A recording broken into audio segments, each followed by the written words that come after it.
Back to news. Hydraa commissioner Ranganath తనకు క్షమాపణలు చెప్పాలని నల్లమల్లారెడ్డి విద్యాసంస్థలు చైర్మన్ నల్లమల్లారెడ్డి డిమాండ్ చేశారు. సరైన ఆధారాలు లేకుండా తనపై ఆరోపణలు చేసి పరువుకు భంగం కలిగించేలా వ్యవహరించారని ఆయన ఆరోపించారు. 2025 జనవరి 25న హైడ్రా అధికారులు తన ఇల్లు, పొలాలు, అసోసియేషన్ గోడలను కూల్చివేశారని నల్లమల్లారెడ్డి తెలిపారు. తనపై చేసిన ఆరోపణలపై వెంటనే క్షమాపణలు చెప్పాలని, లేని పక్షంలో చట్టపరమైన చర్యలు తీసుకుంటామని హెచ్చరించారు.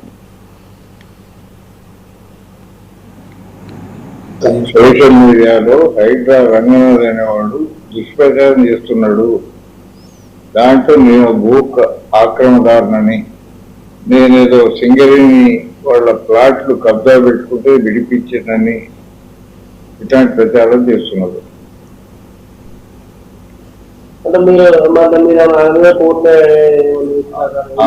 దానికి కారణం ఏంటంటే మొన్న 27 జూలై నాడు హైకోర్టు ఆయన మీద చాలా స్ట్రిక్ట్ గా ఆర్డర్స్ పాస్ చేసింది. అయితే 63 కాంటెంప్ట్ కేసులు నేను ఇదని చెప్పింది.